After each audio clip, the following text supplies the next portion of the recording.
Hello, everyone, and welcome. I know we will probably have people still trickling in to join us, but it is 2 o'clock here on the East Coast and time to get started with a very special webinar. I'm Anita Brikman, President and CEO of the Plasma Protein Therapeutics Association, or PPTA, and I'm delighted to moderate today's discussion.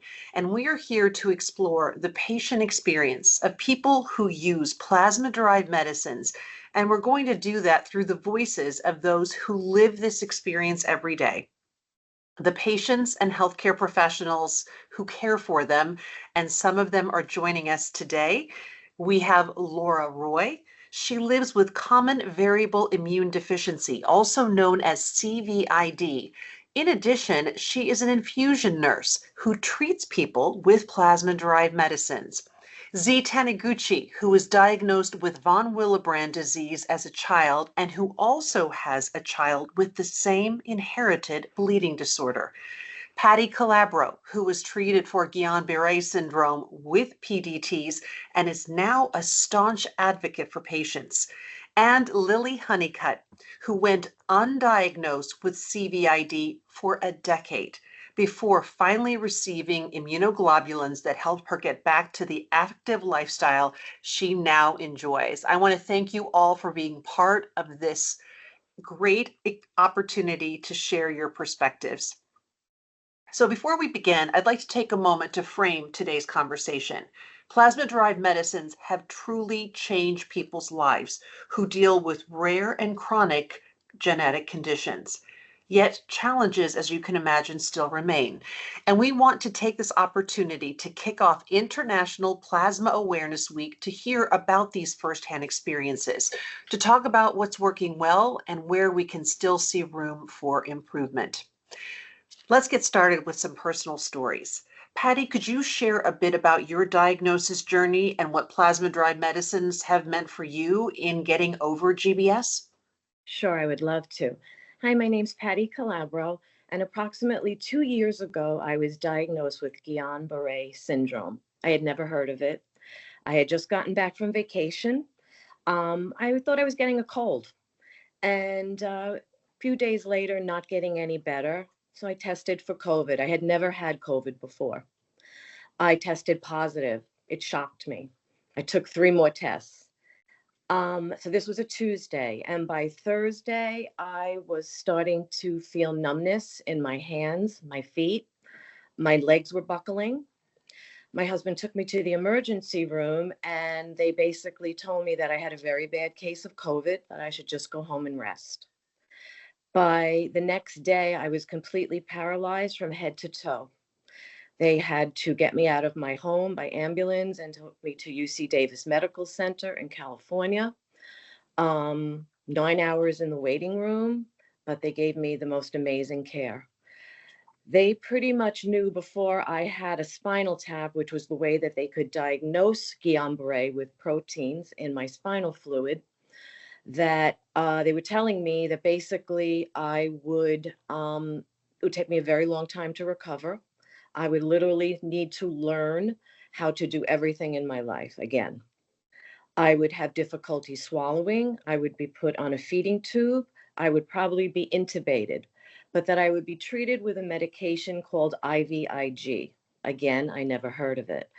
That I would be treated 5 to 6 treatments in the ICU. And literally by the time I got up to the ICU, I will never forget that bottle being taken out. And I was praying that this would work for me.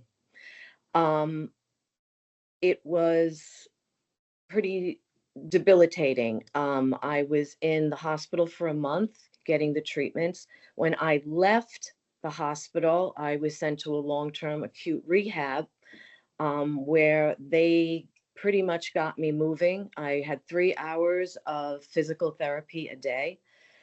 2 years later, I just finished my physical therapy. I still have a lot of issues with neuropathy in my hands and my feet, but I do know that I could get GBS again and that my treatment would be IVIG as well.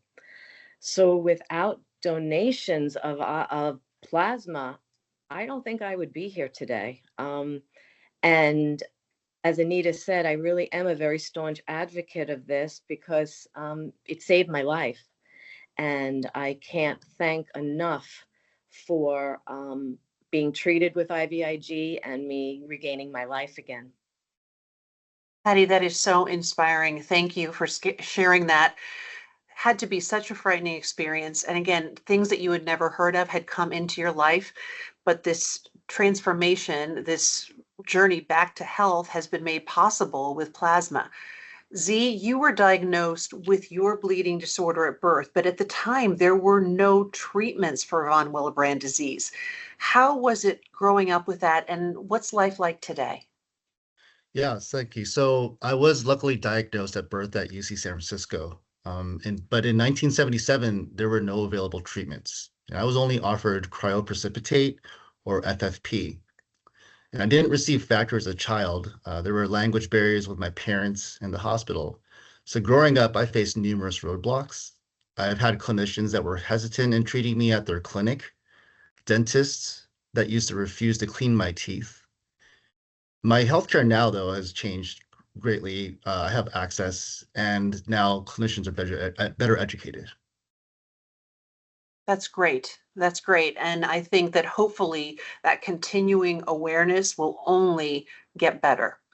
However, some people, it can take days, weeks, months, even years to get the right diagnosis.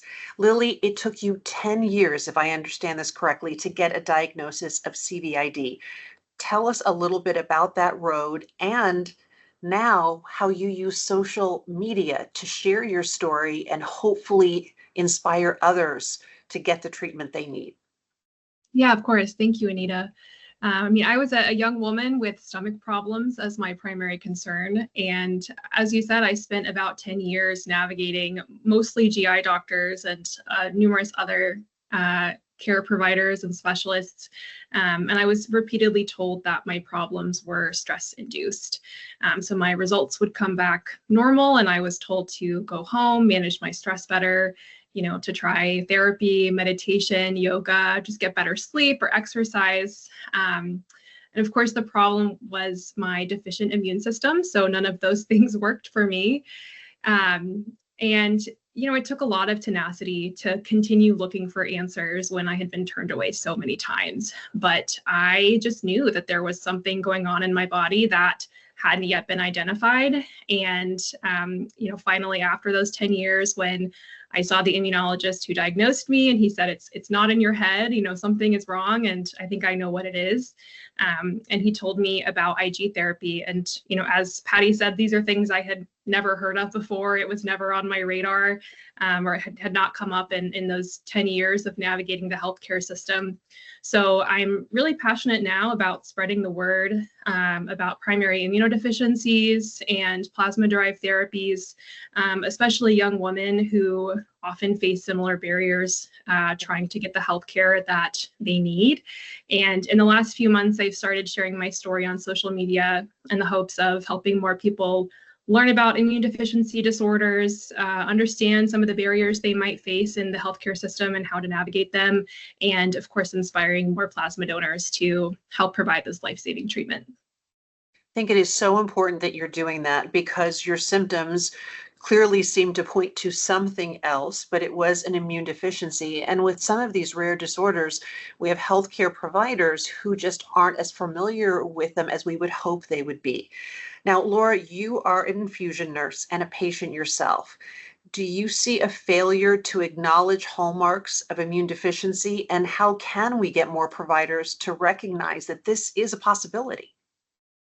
Yeah, Anita, unfortunately, we do see that delay in diagnosis, just like with Lillie. And, we see patients that present to us in immunology with CVID, specific antibody deficiency, with recurrent infections. The clinical presentation is usually maybe around the age of 20 to 40 with recurrent bacterial infections due to that, B cell dysfunction. So, however, we also see patients that have that dysregulation whenever there's any kind of antibody deficiency that leads to dysregulation really throughout the whole body. So patients can present so differently, and sometimes they may present with GI symptoms, so enteropathy, malabsorption. We also see a lot of inflammatory bowel disease. So unfortunately, this can just really compound getting that quick diagnosis and getting patients on immune globulin replacement therapy. So I think the good news is there's more awareness of primary immune deficiency and the immune compromised, and I feel like COVID kind of helped us with that. So I know in my practice, we work really closely with specialists, GI doctors, rheumatologists, pulmonologists, and there is more awareness of that. They refer to us, I think, a lot more often than they ever used to. And getting that diagnosis by an immunologist, and they're really easy blood tests. Antibody testing is fairly easy to do. You just have to know to draw it. So yeah, unfortunately, that diagnosis is still taking a long time. It's not getting a whole lot better. But there's still hope. I feel like it's maybe a little bit better, but it's still taking too long to get the diagnosis. Well, I think the more we talk about it, the more hope there is that that diagnosis time will get shorter and shorter for more people. So let's talk about progress and hope. Lillie, I know you were telling me earlier about a moment when treatment or support made such a difference for you in dealing with your illness. Yeah. Unfortunately, it took getting really sick to get to the point where I got that diagnosis and treatment. I was on medical leave, working, just a couple of hours a week from home, and had gone from being very active, running a half marathon, to barely making it around the block in just a few months. I'd lost all my energy and muscle, and I was just constantly getting sick as well. My husband is a teacher, so he'd bring home, whatever the latest cold or virus was, and I would pick it up instantly. And it was just that constant cycle that I was in when I finally got my diagnosis and was prescribed IG therapy. And I really cannot emphasize enough how transformative it's been for me. Before starting, I didn't know if this was just kind of my new state of living, that I was going to be so tired and sick forever. And my immunologist was cautious and promising a full recovery or even a partial recovery, because everybody responds differently. So I wasn't sure if I would get back to, working full time, running, or even feeling comfortable going out with friends without worrying about getting sick. But I can now do all of that and more. About 14 months now on SCIG, and I'm back to working full time. I've been able to start a new job at a dream organization. I'm back to running and hiking and climbing with a consistency that I've never had before. And my immune system is working. I'm fighting off colds and viruses. My husband got sick and I didn't get sick. That's never happened before in our relationship. So I can tell that it's working. And, I'm not in perfect health. I don't think any PI patient is ever super healthy. But this is just a completely different life than the one that I would have without SCIG.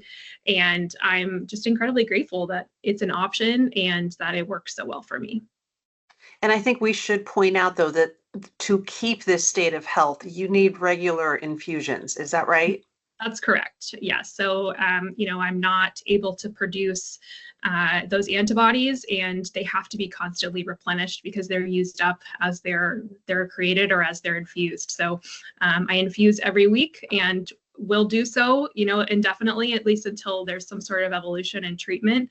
But very happy to pay that price and, spend the time each week infusing in order to have the life that I do now.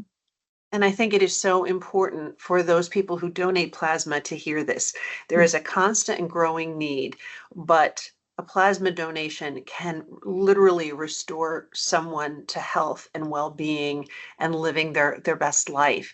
Z, when you hear this, you have a daughter who also has the same bleeding disorder as you do.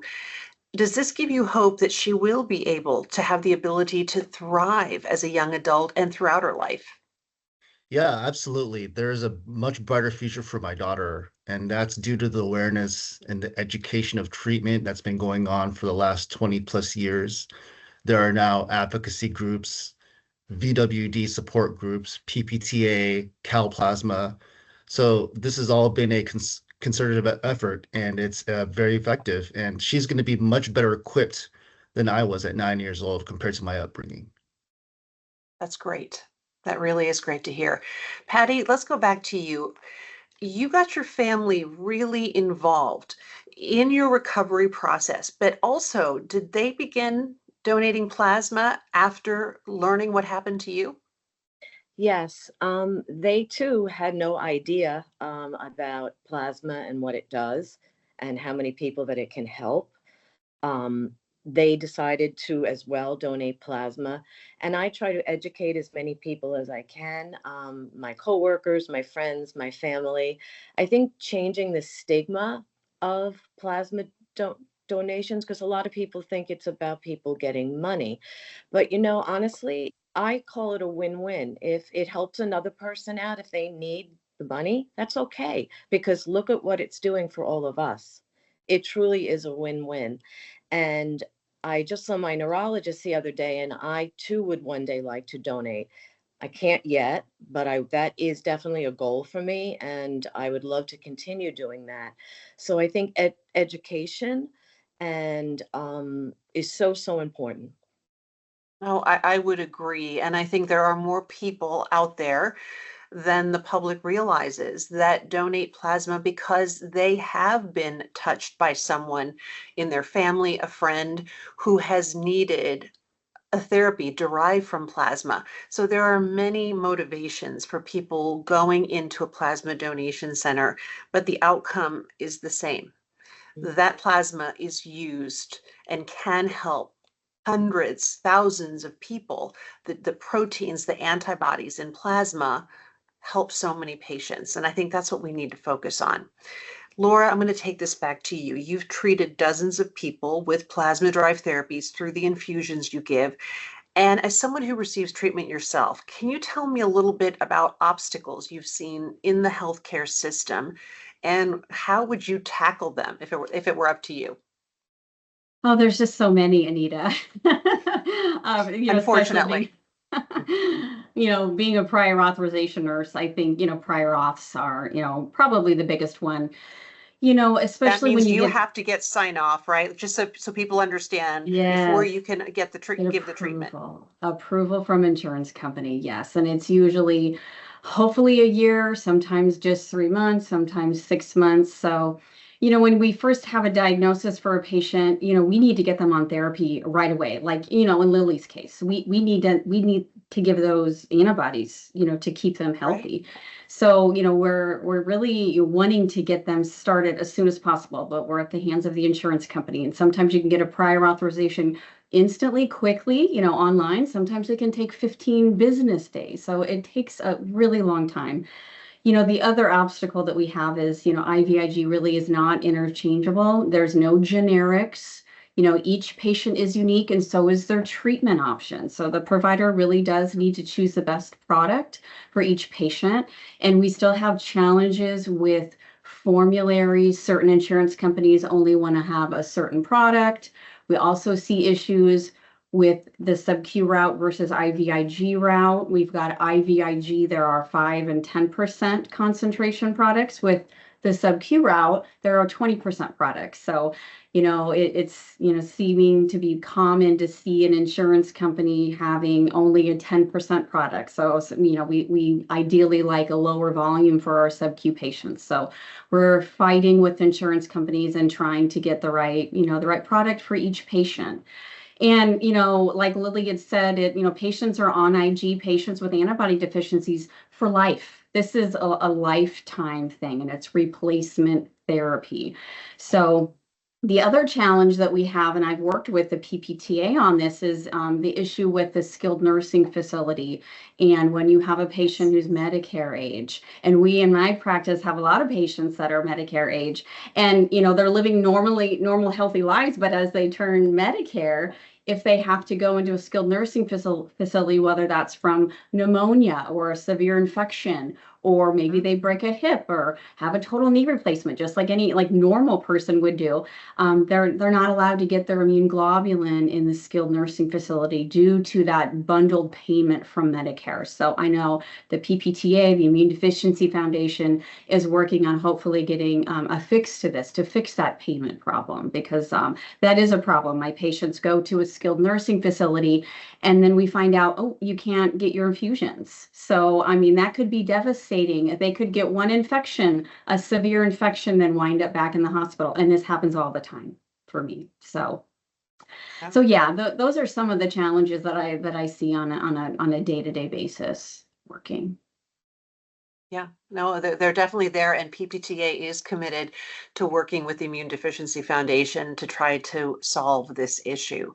All right, let's look to the future.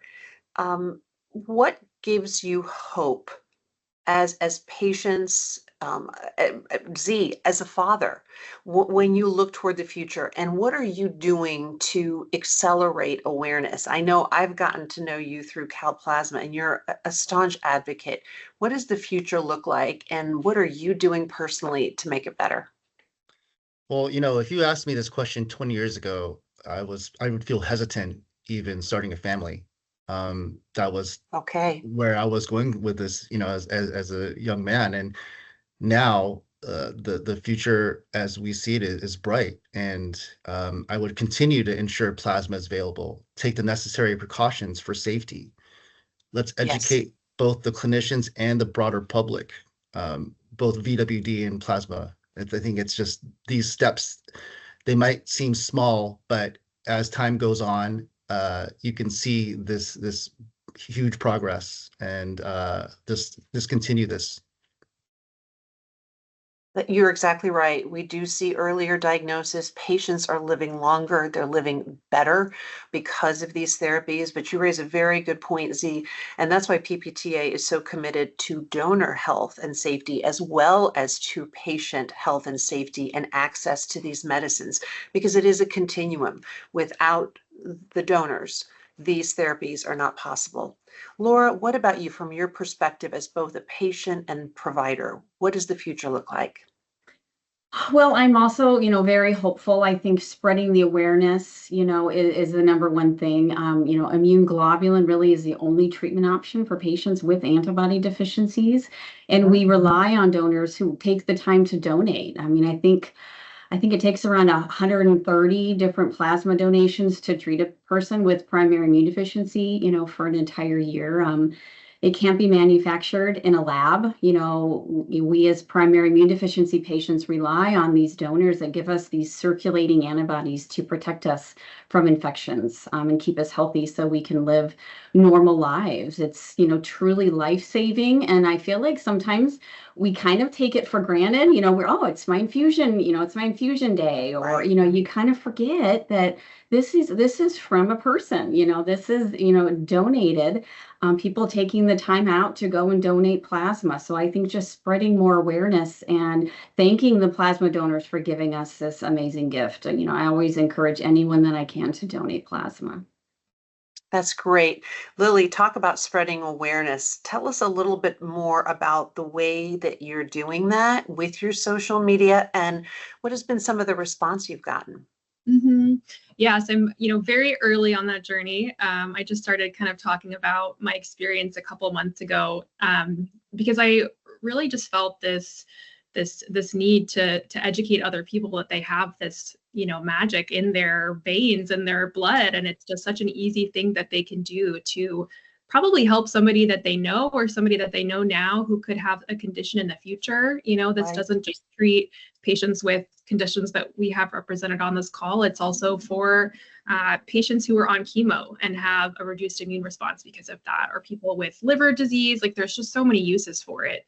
And I think that there's other uses as well that are kind of starting to be explored, but that they can't quite tap into yet because there's not enough supply. And so these, things that I think are possible, improving the treatment of patients with less classical presentations, more similar to mine with the GI issues, and more awareness there. I have a friend exploring plasma-derived therapies to treat long COVID, and there's other conditions kind of on the docket that could benefit from this, but again, there's just not enough supply to really know what's possible.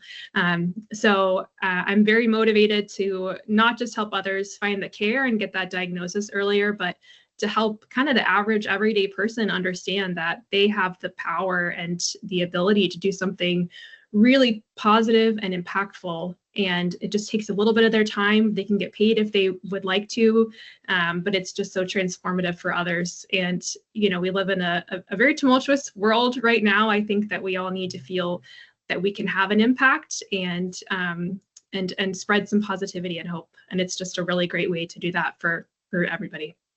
Couldn't have said it better. Patty, what about you? So there's something that I do, and of course we talk about awareness.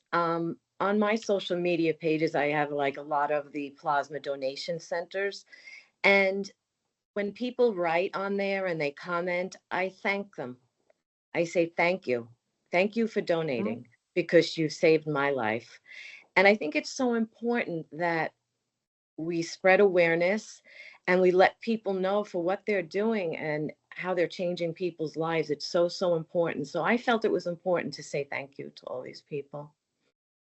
Oh, I think it is that expression of gratitude. And to the point you just made, you know, we are at the beginning of International Plasma Awareness Week, which we call IPAW. Of course, we try to raise awareness all year long, but this is a special time where we really double down on this effort. And if you're joining us today and you'd like to find out more about the process of donating plasma, as well as finding a center near you, we have a microsite, plasmaweek.org, that has a plasma donation center finder, so you could see what is around you. And there are also stories there, other than the folks we have here on this webinar, where people have shared their stories of the transformative power of a plasma-derived therapy. And Lillie, you also raised such a good point. There are so many new and emerging uses.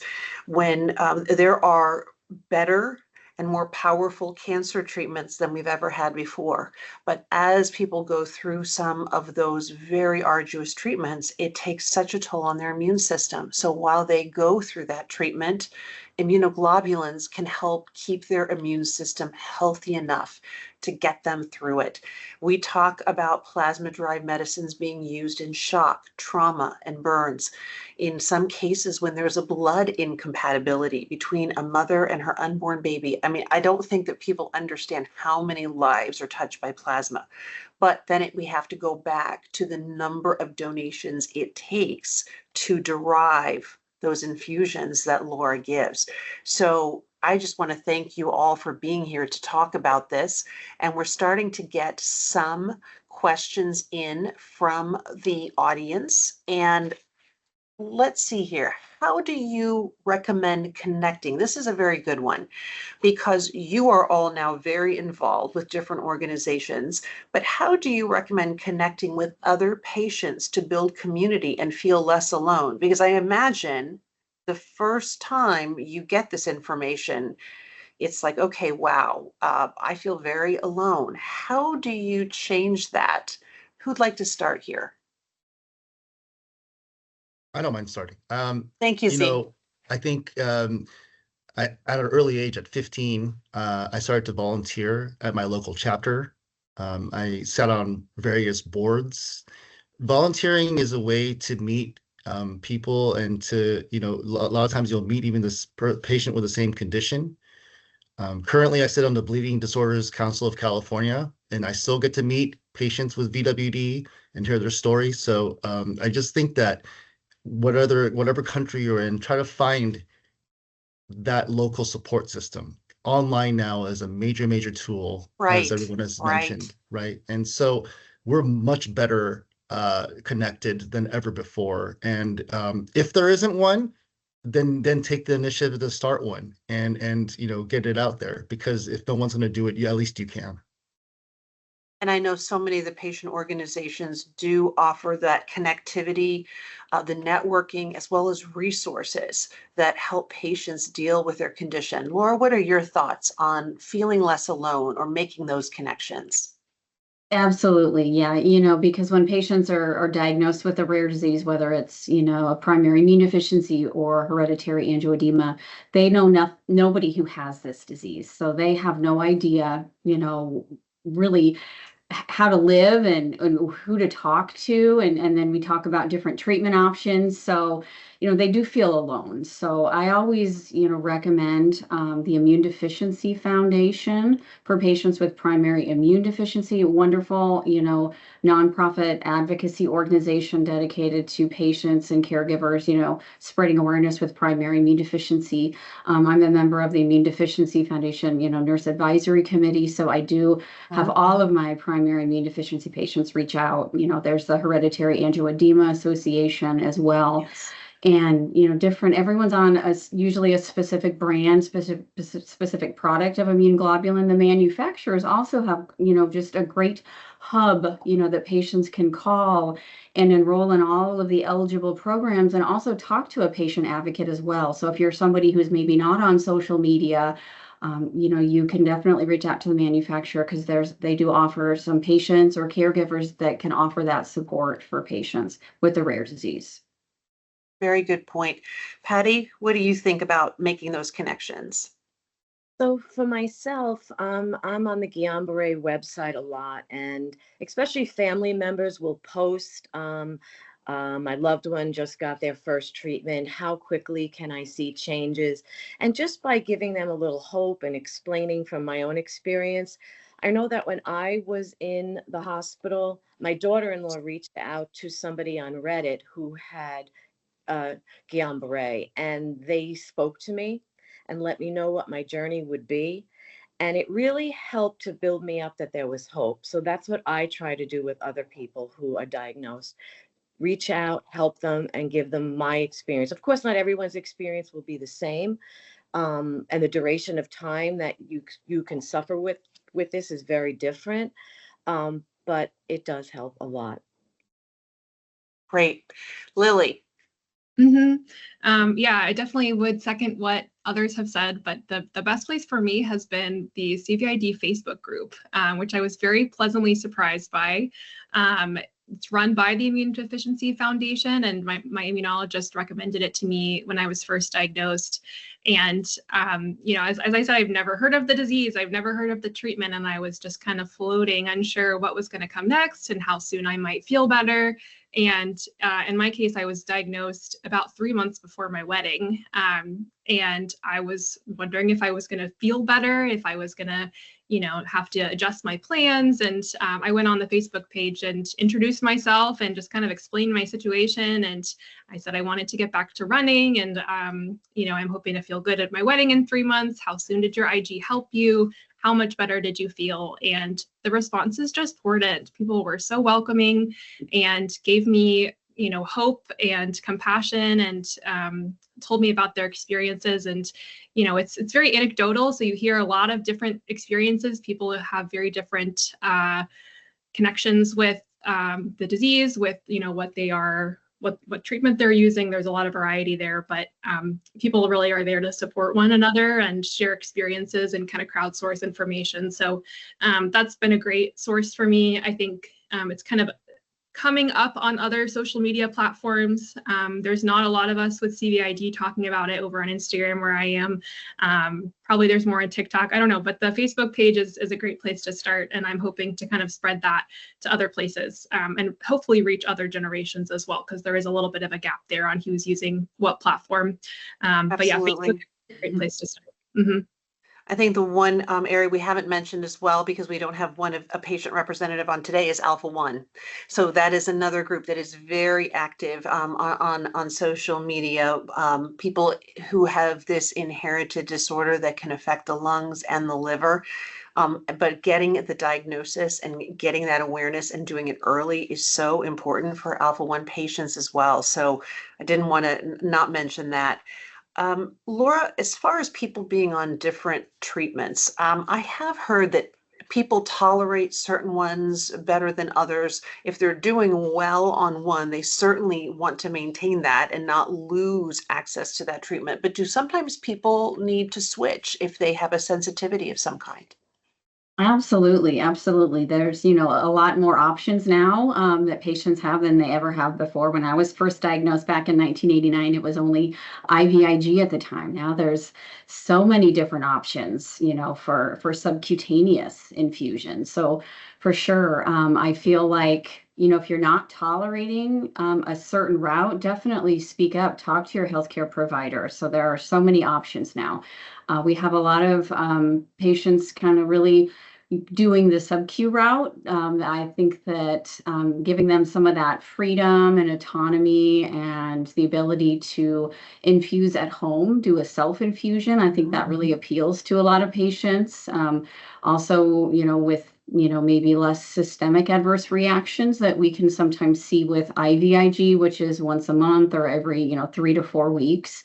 But yeah, what I tell patients is, you've got a lot of options and this is a lifetime treatment. So you may need to change things up. I have a lot of patients that maybe start out with IVIG once a month, and then maybe they go off to college and then they want to switch to a weekly subcutaneous. So they can do that and then go back to IVIG. So, we do have to get a new prior authorization when we switch the different routes. But absolutely, really just, I encourage patients to really talk to their healthcare providers and really speak up. So, we want to know if something's not right, we want them to be compliant and we want them to, have a quality of life, like a normal person, so absolutely. We have a lot of options now than we ever have. Thank you. We got a question in that I think I am going to try to answer. So, what guidance do you have for selecting a plasma donation center? Are there specific questions or certifications they should have? Well, I want to stop and truly point out that all plasma donation centers in the United States are highly regulated by the Food and Drug Administration.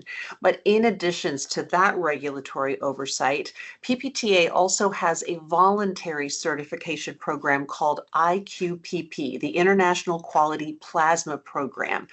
And if companies, plasma donation centers, or the companies that run them subscribe to being part of IQPP, they are saying we're going to take an extra step, whether it comes to donor education, health and safety, the experience people have in a plasma donation center. These centers are independently audited, they're independently audited and certified to carry that IQPP seal. And it's something we're very proud of, but something you can certainly ask about. And as I mentioned earlier, there is a plasma center location finder on plasmaweek.org. Some places have many plasma donation centers around them, some fewer. But I do think it's important to remind people that these are highly regulated places, and plasma donation center staff are there to help educate, explain the process, and answer any questions a person has before a donation begins. Lori, you spoke to this next question a bit, but I want to open it up to the others. So diagnosis is a big challenge, but what happens after? What are some of the challenges you still face? Laura, we spoke just here recently about the variety of IG treatments, the need to sometimes change or to adapt to a person's lifestyle. But Z, what do you still, I guess, what's a challenge that you face or that your daughter faces with von Willebrand disease? I still think patients need to be, there's a compliance factor to this. Like I have this, Yes. to learn how to self-infuse and to do that at an early age, to educate, to understand that if I don't treat this active bleed going on, that I could have major complications down the road, develop arthritis, just a number of health issues. So with that, the patient has to also, there's an onus on the patient. We can tell the clinician all we want. this is the disease state and this is how you treat it, but also it goes back to the fundamental root of the patient themselves, and that's through advocacy and just through awareness. But yeah, I think it goes what they have to go hand in hand. That's what I want to say. See, I'm so glad you brought that up because you're right. The compliance is the key to go with the prescribed regimen. And I know I've heard stories, especially of young people who at different times feel like, well, maybe I don't need this as much anymore. Lillie, what would you say in that space as far as telling people, yeah, if you've been diagnosed with this, stick with the program. And even with that, tell us a little bit about some challenges that still are out there for you. Yeah, gosh, I can't imagine even thinking about going off of it at this point. I'm so new to it that it still feels like just such a blessing to have. But I can imagine getting tired of, poking yourself and just having to sit on the couch for that long period of time while you're infusing. There are some barriers like that. But I think for many people, Laura talked about having to switch because you're having a reaction to something. And then on the flip side of that, there are patients like myself whose treatment is working really well, and you're trying to do everything you can to stay on it, especially switching insurances or anything like that. So I've been on the same treatment since I started, and it works very well for me. I don't have any, negative side effects with that. And I recently switched jobs. I switched insurances and had to jump through more hoops than you could possibly think of to make sure that I got to stay on that treatment, even though I checked ahead of time to make sure that it would be covered and, was in constant contact with my immunologist office. Insurance they love to deny this, according to my doctor, that he has so much experience working on, second requests. And he says a lot of times the insurance side, they just don't read the information that's presented, or they find some tiny reason to deny it. And, I imagine that many patients don't have the time or energy or resources to fight back. It is such a complex system to navigate. And there are a lot of good resources for that, through the medication provider, for example. They have some resources to help patients who are navigating insurance switching and things like that. But I'm sure Laura's seen that quite a bit as well, the number of patients who are just trying to navigate that and stay on the treatment that's working for them, rather than risk switching to one that you may have more side effects on. I see you just nodding your head, Laura, like this is not an uncommon story, but I think it also speaks to why we have to be, patients really do need to be advocates and knowledgeable about the healthcare system. And I think sometimes it can be so difficult to navigate, even when people are highly educated or informed about their disorder or their disease state. And so I think the more we can talk about being an advocate for yourself and relying on the resources provided by some of the patient organizations, if you need help, I think that's exactly right. Turning to the patient organizations, talking to your immunologist and say, let's be relentless about this, right? Patty, what about challenges you still face? You mentioned you still have symptoms, you're doing well, but there are residual effects of the GBS. Yes, and again, like everyone has said, in regard to insurance issues, I too had to change insurance, and trying to explain to a provider being on physical therapy for 2 years, and my neurologist would like me to continue because I still have balance issues. So I was recently denied again to continue physical therapy, so that'll be a little bit of a battle. I do also see an immunologist. Because for me, what could trigger a relapse are vaccines. So my immunologist has worked very hard to find what vaccines are safe for me. I mean, I did not get GBS from the COVID vaccine. I got it from COVID. So clearly I don't want to get COVID again. So he had to do a lot of research for me to be sure. And I have gotten 2 last year, and this year got the COVID vaccine, as well as the flu shot. If people recall, when you do get a flu shot, they do ask you if you've ever had Guillain-Barré. They do. You're right. They do. But I did not get Guillain-Barré from a flu shot. So it's safe for me to get the flu shot. I am immunosuppressed, so I have to be very careful. I have young grandchildren, so I do get sick very quickly, and I stay sick for many weeks. So I have to be very careful with with that. So those are definitely some challenges that I have. Well, before we close this webinar, and I want to thank each one of you for being here to share your story, to connect with each other and show what's possible with plasma-derived therapies. I'd like to give each of you the opportunity on some final thoughts about International Plasma Awareness Week and the people out there who donate. Lillie, what do you think? I would just reiterate, this is something that the average person can do that can drastically change other people's lives. It's such a force for good and hope, and there's potential for so many things that we don't even know about yet, and the more we have, the greater the potential. So I'd encourage everyone to look into donating, see if you can rope in a buddy and try to make it a frequent occurrence. And to just remember that there are people like those of us here who are incredibly grateful that you're taking the time to do so. And our lives would not be the same without you. That is so important.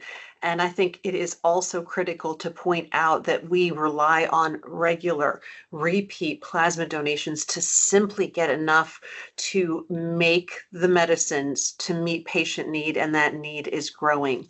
Z, final thoughts from you.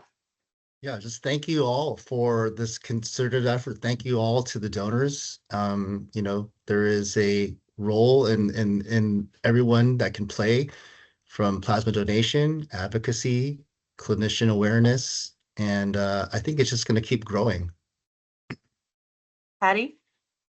Thank you, thank you, thank you. And when more people tell me that they've donated, makes me so happy. It has allowed me to see my son get married. It's allowed me to have another new grandson being born, to be here. And I thank you for that. We're getting some comments of people who are talking about what center they plan to visit, which is wonderful to see.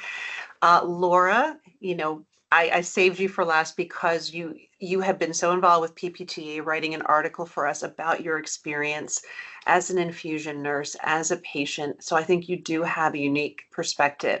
Final thoughts. Well, I just want to thank you for inviting me and for helping, just spread that awareness. And, just want to thank the donors. Thank you again. Please donate. There's, just look it up. There's got to be one or two usually in your city to go and donate. So I'm just really, really happy to be here. Thank you for inviting me, and thank you to PPTA for all that you do. So I'm just looking at some of the answers coming in, people connecting. I too have a primary immune deficiency. Plasma donations save lives, including mine. Please donate. It's just great to see this kind of solidarity and this spreading of goodwill and information. Thank you for everything that you've done to spread the word. And if you'd like to see other patient stories, or find out more about exactly what's involved in a plasma donation, or where to find the nearest center to you, please visit plasmaweek.org and you'll find it all there. Again, a thank you to our panelists. I'm Anita Brikman, President and CEO of PPTA, and thank you to all the attendees of this webinar for spending some time with us.